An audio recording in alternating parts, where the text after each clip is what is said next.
Hello, children. It's time now to listen to the story of Moti, the dog who loved to read. Yes, that's right. Moti loved to read. He lived on the 12th floor of a multi-story apartment, and his owner's name was Meher.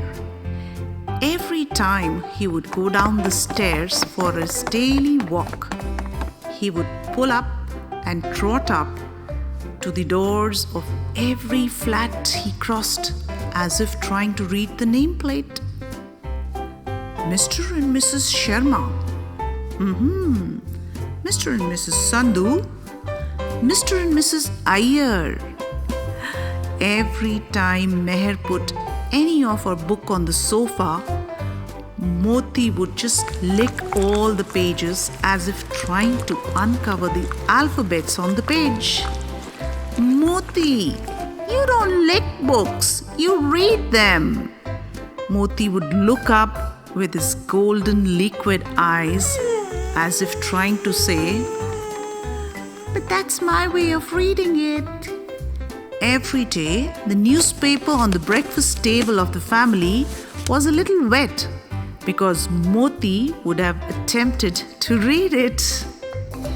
And one sunny day, Moti followed Meher as she cycled her way to the library. After she parked her bicycle, she spoke to Moti. "You just stay here, Moti. Dogs cannot come inside the library. Be a good boy and stay right there."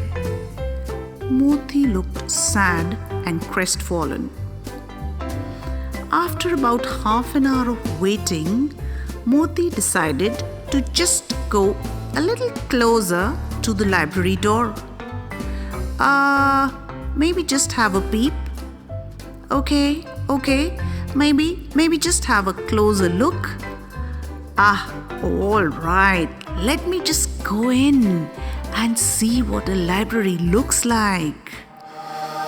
And what he saw was an absolute feast to his eyes. There were rows and rows of books, shelves and shelves of more books, and so much of quietness. Shh. The librarian was busy filing some new books and did not see Moti as he crept past. There was his favorite Tintin comics along with Snowy on the cover. Moti just grabbed the book and licked Snowy till Snowy shone, and he flipped the pages with his paws, fixing his gaze on the bright pictures. And then he saw Peppa the pig on another child's lap, and Bruno the bear on another lap.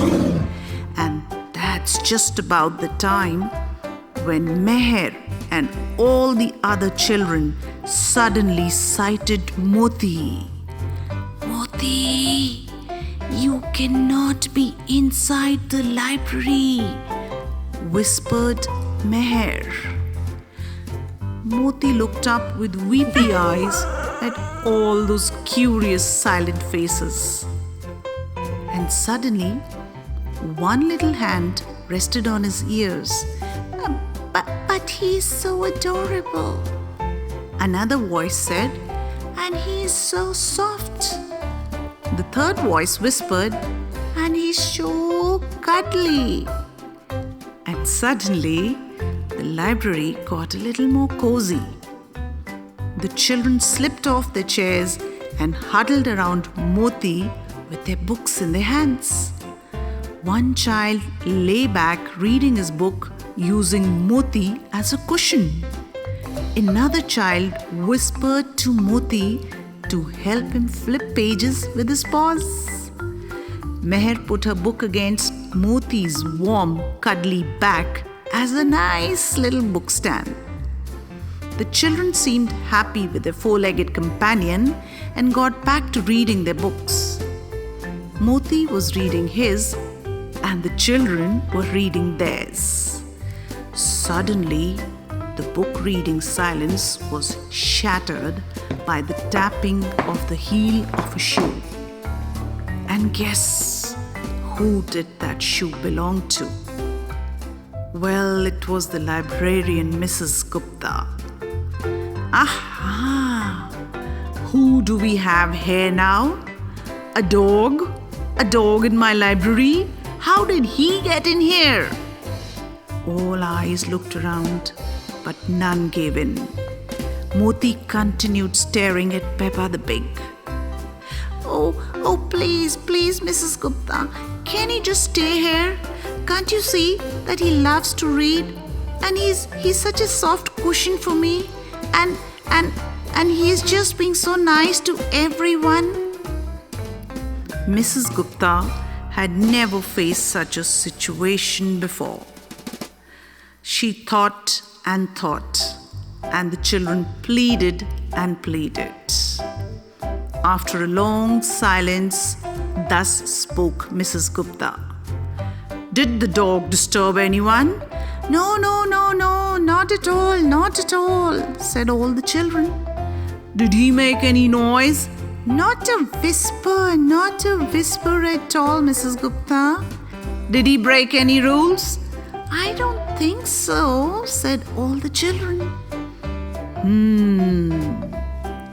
Well then, I don't see any reason to turn him out. He broke no rules, and there is no rule that says dogs can't read. Mrs. Gupta became a heroine that day in the eyes of all the children. Having said this, she quietly walked off and received a silent applause from all the children. Meher and Moti and the children snuggled back into each other and went back to reading. And Moti remains the first dog in the neighborhood who loved to read.